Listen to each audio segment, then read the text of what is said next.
Magandang araw sa inyong lahat sa pagpapatuloy ng ating kwento. Sa mga panahong hindi nakikita sina Melissa at Alex, ay muli na namang nanumbalik ang sigla ng pagsasama ng mag-asawa. Mas nakapokus na si Melissa sa kanyang mister at muli ay nagsasalpukan ng dalawa, gigil na nagsalo sa kanilang kwarto. Ang mag-asawa at halatang parehong bumabawi sa mga panahong sila ay nagkakatampuhan. Mahal na mahal kitahan, ikaw ang buhay ko, saad ni Mike sa kanyang misis. Nakasalukuyan ang kayakap sa kanya sa kanilang kwarto. Katatapos lamang nilang magsalpukan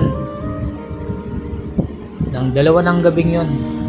Mahal na mahal din kitahan, kanting sagot ni Melissa. Pero nakatago ang mukha at lalong idiningkit sa dibdib ng mister ang kanyang ulo upang hindi makita ni Mike ang nakatagong konsensya na mambabanaag sa kanyang mga mata. Payapa namang nakatulog si Mike ng gabing yon, samantalang si Melissa ay nagbuni-muni. Paano ko kaya tatapusin ang namagitan sa amin ni Alex? Mga katanungang namumuo sa isipan ni Melissa bago siya nakatulog. Batid niyang dapat na niyang itigil ang ginagawa. Nahuhulog na ang kanyang damdamin kay Alex at sa tuwing magkasama sila, hindi niya dapat hahayaan na mas lalo pang lumalim ang kanyang pagmamahal sa kalaguyo at higitan ang kanyang pagmamahal sa mabuting mister. Impyerno naman ang sinapit ni Doris sa kamay ni na Alex at mga kasama nito. Nalulung din siya sa droga dahil sa binata. Sa panahon ito ay hindi siya nakagapos at bagkos ay binigyan siya ng laya. Nabaliw na rin siya sa ginagawa sa kanya ng mga lalaki. Samahan pa ng kakaibang gamot na pinapagamit sa kanya. Naging willing na para usan ang kanyang kinahinatnan sa huli. Pero swerte na rin siya at hindi siya tinutuluyang nililigpit ni Alex. Lampas isang buwan na rin mula nang ginawang babaeng mababa ang lipad ni na Alex si Doris. Sa mga panahong ito ay mas naging makulit na si Alex kay Melissa. Miss na niya ang binata na nang binata ang kanyang magandang nobya. Gustong gusto niya na uling maangkin ang alindog ni Melissa at para na siyang mababaliw pag hindi niya ito napagbibigyan. Hindi niya na ito mapagbibigyan sa kanilang ginagawa. Muli sa lalong madaling panahon, kaya panay ang pangungulit niya sa magandang misis ni Mike. Pilit mang iwasan ni Melissa ay nahihirapan siyang hindi kausapin ang binata sa mga susunod na araw. Natatakot din siya na pag hiniwalayan niya agad si Alex ay baka kung ano ang gagawin ko sa sarili o ang mas malala ay sa kanya o sa kanyang asawa. Patuloy pa rin ang kanilang komunikasyon. Although ay nakumbinsi niya ang binata na wag muna silang magkita. Mahigit isang buwan na rin ang nagdaan mula nang matanggap niya ang text mula sa isang hindi kilalang tao sa kanya. Sa ngayon ay batid na niyang nagawa na ng paraan ng nobyo ang pangyayari. Pero dahil sa nangyaring iyon, biglang namulat ang kanyang mga mata sa mga posibleng magaganap kung ipagpapatuloy pa niya ang namamagitan sa kanila ni Alex. Walang mapagsidlan ng kaba si Melissa nang matanggap niya ang text ng araw na yun at nagdulot ito ng matinding takot sa kanya. Kung kaya ay napag-isipan na niyang pumalas kay Alex. Mas mahal pa rin niya si Mike at wala na siyang duda sa sarili, pero malakas pa rin ang awa niya kay Alex. Wala namang araw na hindi natutuksong sagutin ni Alex si Melissa, pero mas nanaig ang kanyang pagpipigil dahil batid niyang natatakot pa rin ang nobya. Gustong gusto niya na muling makapiling ang babae, lalo na pag magkausap sila sa telepono. Malambing pa rin ang nobya sa kanya pag magkausap sila, pero nitong mga huling araw ay parang may nag-iba kay Melissa. Isa sa napansin ni Alex na masyadong pinapatulan ni Melissa ang kanyang panunukso at pagsasalita ng kakaibang nagpapainit ng pakiramdam. Pag inuumpisan na ni Alex na dalahin ang usapan sa bakbakan ay iniiba na ni Melissa ang tema ng usapan o di kaya'y magpapaalam na ito. Bigla na lang nawawala ang kausap. Minsan natin dinaanan ni Alex si Melissa sa bangko para sunduin dahil hindi niya na ito nakikitang sumasakay ng tricycle sa paradahan. Nakita naman ito pero sumakay ito sa kotse ng kasama sa opisina na siyang naghatid sa ginang sa bahay. Kung hindi lang niya nakita ang babayang kasama nito sa sakyan ay malamang na nasugod na niya ito. Parang sasabog ang damdamin ni Alex sa sobrang paghihinagpis.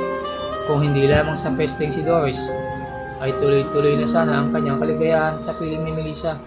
Lalo na at nasa malayo si Mike palagi. Minsan ay gusto niya na pasabugin ang bungo ng ginang. Pagkatapos niyang bakbakan ito, dangan lamang ay nakuhumaling pa rin si Doming at Nonong kay Doris.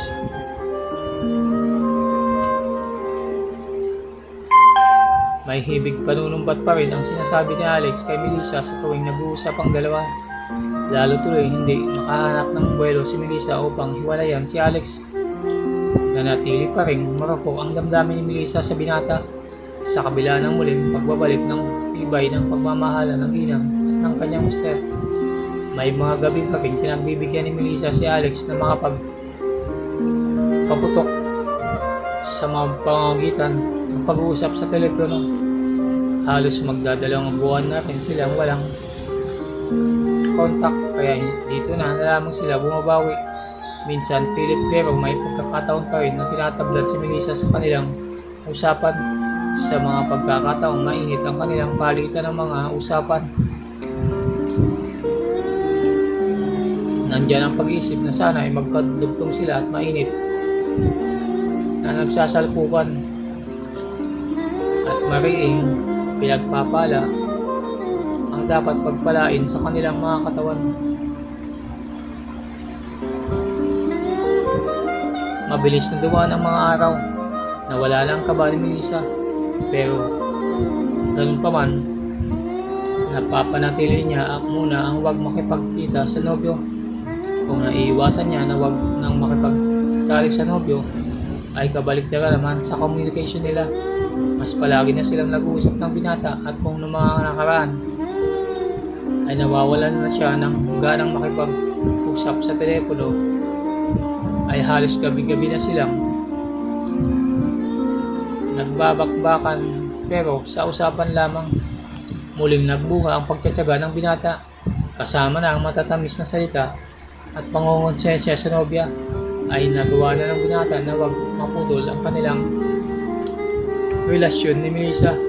Muli ay unti-unting nagningas ang apoy sa kanilang relasyon.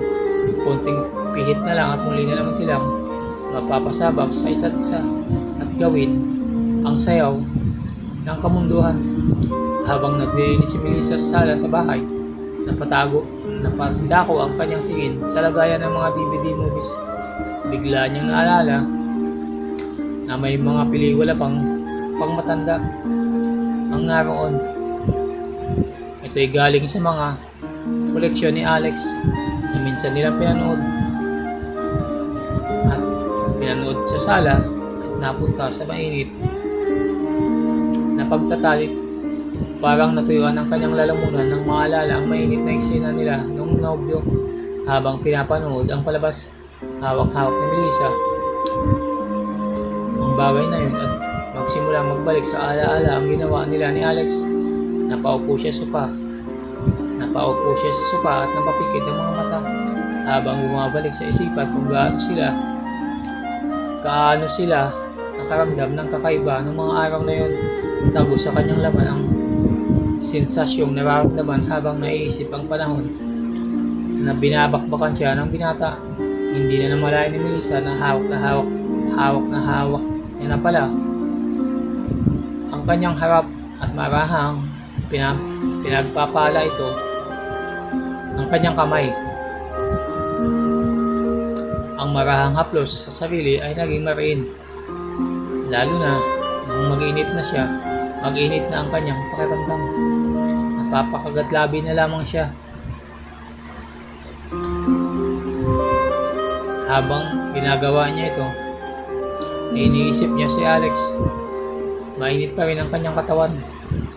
At maya-maya pa lang ay naramdaman niya na ang pagputok ng bulkan. Sinabi niya sa sarili na parang may kulang at kailangan niya si Alex. Naisip niya na tawagan ang binata. Wala sa isip na nagbihis sa loob ng kwarto. Nagsuot ng maiksing maong at short at maganda ang kanyang itsura. Kumuha ng backpack at naglagay ng mga damit at mabilis na bumaba. Dinampot sa lamisita sa sala ang naiwang kiss at pinasok sa bahay.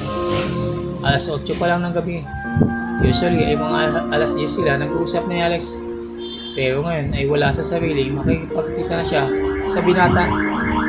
Dahilan niya sa sarili ay isasauli lamang ang pelikula sa nobyo.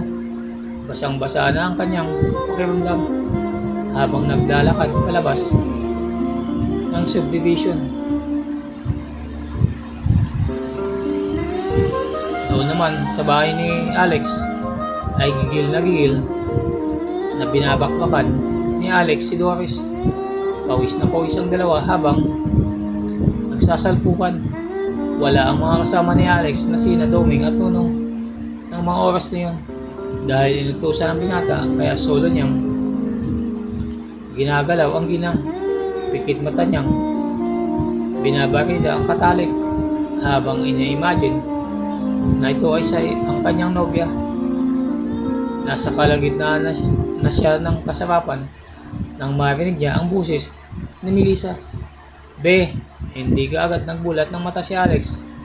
Sa kadahilan ng akala niya ay nasobrahan ang pag-imagine niya. Sa miss na niyang syota, kaya parang narinig na rin niya ang busis nito. Blag! Napamulat siya ng mata sa tunog ng malakas na hampas ng pinto. Dali-daling bumitaw sa katalig at pumunta sa sala si Alex. Nakita na lang niya na palabas na ng gate si Melissa. Mahal! Mga hahabulin niya ito kaya lang ay wala itong suot na damit. At ito'y bumalik sa kwarto at agad nagbihis. Napabaling naman ang tingin niya kay Doris na humahalakak at nakatingin sa kanya. Paano yan? Huli ka na ng nobya mo. Ha ha ha. Pangungot yan ang gilang na kung titingnan mo ang sura ay parang wala sa katinuan. Sa inis ni Alex ay wala sa sariling kinuha nito ang nakatagong baril sa cabinet. At bigla na lang hanggang dito na lang muna ang ating kwento. Kung nagustuhan nyo ang kwento sa araw na to ay huwag kalimutan mag-subscribe, like at comment para updated kayo sa mga susunod pang mga videos. Hanggang sa muli, maraming salamat.